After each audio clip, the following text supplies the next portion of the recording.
जो डील दशकों से अटकी पड़ी थी, उस डील को अब यूरोपीय यूनियन बिना देरी के निपटाना चाहता है। और जिस डील को लेकर यूरोपीय देश पहले नानुकुर कर रहे थे, उसी डील को पूरा करने के लिए यूरोपीय कमीशन की अध्यक्ष भारत आने वाली है। भारत आने से पहले उन्होंने भारत के साथ होने वाली डील को मदर ऑफ ऑल डील बताया। कहा कि यह ऐसी डील होगी जो 200 करोड़ लोगों के लिए मार्केट तैयार करेगी। अब आपको यह बताता हूं कि यह मदर ऑफ ऑल डील है क्या और इसे क्यों मदर ऑफ ऑल डील कहा जा रहा है। दरअसल 26 जनवरी को यूरोपियन यूनियन के शीर्ष नेता भारत आ रहे हैं। 27 जनवरी को भारत यूरोपीय यूनियन के ऐतिहासिक शिखर सम्मेलन को आप देखेंगे और कहा जा रहा है कि सम्मेलन में भारत और यूरोपीय यूनियन के बीच फ्री ट्रेड एग्रीमेंट हो सकता है। फ्री ट्रेड एग्रीमेंट से भारत को 27 देशों वाले यूरोपीय यूनियन के बाजारों का एक्सेस मिलेगा। यूरोप के बाजार खुल जाएंगे, कम टैरिफ या बिना टैरिफ के भारत का सामान यूरोप में बिकने लगेगा। ग्लोबल ट्रेड रिसर्च इनिशिएटिव यानी GTRI के मुताबिक यह डील भारत के लिए दुनिया के सबसे अमीर और भरोसेमंद आर्थिक ब्लॉक EU के दरवाजे खोलेगा। इस ब्लॉक की GDP 122 लाख करोड़ रुपए और बाजार में 45 करोड़ अमीर उपभोक्ता हैं। भारत के कपड़े, भारत की दवाएं, स्टील, पेट्रोलियम उत्पाद और मशीनरी ऐसे मुख्य निर्यात पर टैरिफ कम होंगे। भारतीय कंपनियों को जो अमेरिका के टैरिफ से झटका लगा, उसकी भरपाई हो पाएगी। यानी एक तरफ तो भारत को और फायदा होगा, ट्रंप के टैरिफ से भारत को कोई बड़ा नुकसान वैसे भी नहीं दिख रहा था अगर हम GDP की बात करें, और दूसरी तरफ जो यूरोपीय देश हैं वो भारत के और करीब आ रहे हैं, ट्रंप को आंखें दिखा रहे हैं। यह डील भारत और यूरोप के लिए जितनी अहम है उतनी ही उसकी टाइमिंग इंपॉर्टेंट है, क्योंकि यह डील ऐसे वक्त में हो रही है जब ट्रंप यूरोप पर टैरिफ लगाने की धमकी दे रहे हैं और भारत पर टैरिफ लगा ही चुके हैं। अब भारत और यूरोप मिलकर मेगा डील के जरिए ट्रंप को आईना दिखाने जा रहे हैं। इस वजह से यूरोपीय यूनियन भी भारत से होने वाली इस डील को लेकर बहुत उत्साहित है, क्योंकि भारत एक बड़ा उपभोक्ता बाजार है। इसलिए यूरोपीय कमीशन की अध्यक्ष उर्सुला कह रही हैं कि डील से फर्स्ट मूवर एडवांटेज मिलेगा। यानी इस तरह की डील भारत से किसी ने नहीं की, इसलिए यूरोपीय यूनियन को इसका फायदा मिलेगा। इस डील को लेकर 2007 से बात चल रही थी, 2013 में बात अटकी। अब 19 साल बाद जब ट्रंप यूरोप के पीछे पड़ गए हैं, तो यूरोप भारत से किसी भी कीमत पर डील करने को बेताब है। इस ट्रेड एग्रीमेंट के साथ ही पिछले 4 साल में यह भारत का 9वां ट्रेड एग्रीमेंट होने जा रहा है। और इसीलिए जब नरेंद्र मोदी कहते हैं कि यही समय है, सही समय है, यह भारत का समय है, आप देखिए ग्लोबल परिस्थितियां भी ऐसी बन रही हैं कि जो 10-10, 15-15, 20-20 साल से अटके हुए डील हैं वो होने लग रहे हैं। यह भारत का टाइम है बॉस। यूरोपियन यूनियन इस डील के साथ ही ट्रंप को मैसेज भी दे देगा कि तुम टैरिफ खेलते रहो, यहां हम भारत से डील करके निकल लिए।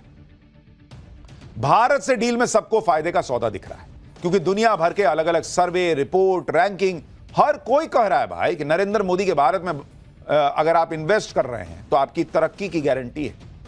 और भारत की तरक्की के साथ दुनिया जुड़ना चाहती है, क्योंकि युद्ध के माहौल में जहां दुनिया के बाकी देशों में सरकारें टिक नहीं रही, महंगाई से देश परेशान है, उस दौर में भारत की कंपनियां अपने ग्रोथ को लेकर निश्चिंत हैं। आप देखिए PwC ने हाल ही में ग्लोबल CEO सर्वे किया। PwC मतलब प्राइस वाटर हाउस कूपर्स, दुनिया की टॉप 4 अकाउंटिंग फर्म में आती है। इस कंपनी ने दुनिया के 4454 CEO का सर्वे किया, जिसमें भारत के भी 50 CEO शामिल थे। इन CEO से ग्रोथ, निवेश, रिस्क को लेकर सवाल पूछा गया। इस सर्वे में 77% भारतीय CEO ने अपनी कंपनी की ग्रोथ को लेकर कॉन्फिडेंस दिखाया, जबकि केवल 55% ग्लोबल CEO ग्रोथ को लेकर कॉन्फिडेंट थे। इस साल रेवेन्यू में बढ़ोतरी को लेकर 57% भारतीय CEO कॉन्फिडेंट हैं, जबकि 30% ग्लोबल CEO। इतना ही नहीं, भारत अब दुनिया में अमेरिका के बाद दूसरे नंबर का देश बन चुका है जहां ग्लोबल CEO इन्वेस्ट करना चाह रहे हैं। पिछले साल की तुलना में 6% ज्यादा CEO भारत में इन्वेस्ट करने का प्लान कर रहे हैं। और हमने आपको पाठशाला में पहले भी बताया था कि कैसे Amazon, माइक्रोसॉफ्ट, गूगल जैसी कंपनियां भारत में बड़े निवेश का प्लान कर रही हैं। भारत की इसी आर्थिक ताकत की वजह से high profile world economic forum में भी भारत की आर्थिक ताकत दिख रही है। आज की डेट में PM मोदी ने भारत को वो ताकत बनाकर रखा है जो अपनी शर्तों पर डील करता है। अपने हितों से भारत कोई समझौता नहीं करता, फिर चाहे सामने यूरोप के देश हो, अमेरिका हो, कोई हो भाई। मेरा फायदा नहीं तो तुम जाओ रहो अपने में। हाल ही में विदेश मंत्री ने कश्मीर के मुद्दे पर पोलैंड के मंत्री को मुंह पे सुना दिया था। ऐसा ही कुछ दावोस में भी करने की कोशिश हुई, तो भारत ने तगड़ा जवाब भी दिया। दावोस में चल रहे वर्ल्ड इकोनॉमिक फोरम में एक चर्चा के दौरान IMF ने भारत को सेकंड टियर की AI पावर बताया था। AI पावर को लेकर सेकंड टियर का बोल दिया। इस पर केंद्रीय मंत्री अश्विनी वैष्णव ने कड़ा विरोध जताया, कहा कि IMF का क्राइटेरिया ही गलत है। सुनिए दावोस में क्या हुआ। And I don't know what the IMF criteria has been, but Stanford places India as third in terms of AI penetration, in terms of AI preparedness, and in terms of AI talent. All the three, actually on AI talent it is number 2.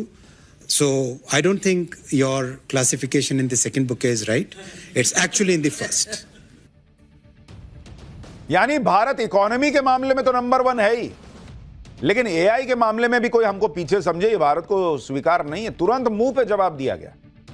इधर PM Modi लगातार भारत को मजबूत कर रहे हैं। दुनिया के बड़े बड़े देश भारत की ग्रोथ इंजन के साथ जुड़ना चाहते हैं। उधर ट्रंप हैं जो पूरी दुनिया से दुश्मनी कर रहे बैठे हैं। दुनिया भर में ट्रंप की नीतियों का विरोध हो रहा है। अमेरिका के अंदर ट्रंप का भारी विरोध शुरू हो गया है। ट्रंप सरकार को 1 साल पूरा हो गया और इस मौके पर पूरे अमेरिका में जगह जगह ट्रंप की नीतियों के खिलाफ प्रदर्शन हो रहा है। ट्रंप के खिलाफ नारेबाजी चल रही है अमेरिका में। उधर स्विट्जरलैंड के दावोस में वर्ल्ड इकोनॉमिक फोरम में ही कैलिफोर्निया के गवर्नर ने ट्रंप के खिलाफ मोर्चा खोल दिया। कैलिफोर्निया के गवर्नर ने ट्रंप की कूटनीति को मूर्खता बता दिया। लोग करेंगे एकदम मूर्ख है भाई। कैलिफोर्निया के गवर्नर ने कह दिया कि यूरोप को एकजुट होकर स्टैंड लेना होगा। चाहे टैरिफ की बात हो या फिर वेनेजुएला पर अटैक हो या फिर अब ग्रीनलैंड पर कब्जे की जिद हो, इन सारे फैसलों और नीतियों की वजह से डोनाल्ड ट्रंप की किरकिरी हो रही है।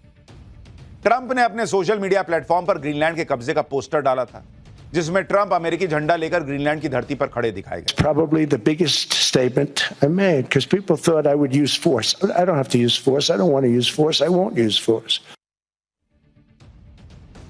ये आदमी सुबह उठ के कुछ बोलता है, दिन में कुछ बोलता है, रात में कुछ बोलता है, और इसीलिए अब दुनिया ने इसका सुनना बंद कर दिया। लेकिन इधर ट्रंप की फजीहत हो रही है, और इस फजीहत की अगर आप देखेंगे जो सिलसिला है, एक तरफ जब से भारत से भिड़ना शुरू किया अमेरिका ने, और जब से मुनीर से दोस्ती की, ट्रंप के सितारे भी गर्दिश में चले गए। वो पनौती पाकिस्तान जो है, इनको भी डुबाए बैठा है।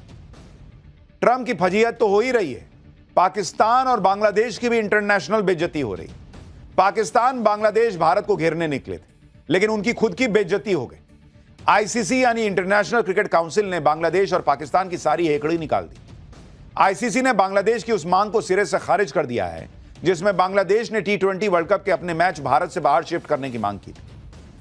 सिक्योरिटी का हवाला देख, और पाकिस्तान ने साथ दिया था कि ना ठीक कर रहा है बांग्लादेश। दोनों को आईसीसी ने औकात दिखा दी। आज आईसीसी की बैठक हुई, बांग्लादेश के मैच शिफ्ट करने की मांग को बहुमत से खारिज कर दिया गया। बांग्लादेश के अलावा सिर्फ पाकिस्तान ने मैच शिफ्ट करने के प्रस्ताव के समर्थन में वोट किया, जबकि आईसीसी बोर्ड के बाकी 14 सदस्यों ने बांग्लादेश के प्रस्ताव को उठा के डस्टबिन में डालने की बात कर दी। इस बैठक के बाद आईसीसी ने बांग्लादेश क्रिकेट बोर्ड से साफ कर दिया कि वो इस फैसले की जानकारी अपनी सरकार को दे दें। यह सब नहीं होगा, खेलना तो इंडिया में खेलो। साथ ही आईसीसी ने बांग्लादेश को कह दिया कि 1 दिन की मोहलत दे रहे हैं, अगर मन बनाना है तो बनाओ। सिक्योरिटी असेसमेंट में सामने आया कि बांग्लादेश के प्लेयर्स, मीडियाकर्मी, ऑफिशियल्स और फैंस को भारत में कोई खतरा नहीं है। इसके साथ ही आईसीसी ने बांग्लादेश को चेतावनी दी है कि अगर वो भारत में खेलने से इनकार करता है तो तुमको उठा के टूर्नामेंट से बाहर कर देंगे और उसकी जगह स्कॉटलैंड को T20 वर्ल्ड कप में खिला देंगे। अब सोचिए कितनी बेइज्जती है। पाकिस्तान गया था साथ में सटने के, मैं सटूंगा बांग्लादेश से तो बांग्लादेश की बात सुनी जाएगी। दोनों को बाहर मुर्गा बना के खड़ा कर दिया गया, जैसे क्लास के बाहर करते हैं वैसा वाला हाल। असली में नहीं बनाए। बांग्लादेश को कहा खेलना खेलो, नहीं तो जाओ स्कॉटलैंड को खिला। सोचिए कंपैरिजन भी हो रहा है किससे, नहीं खेलोगे तो जाओ स्कॉटलैंड खेल लेगा।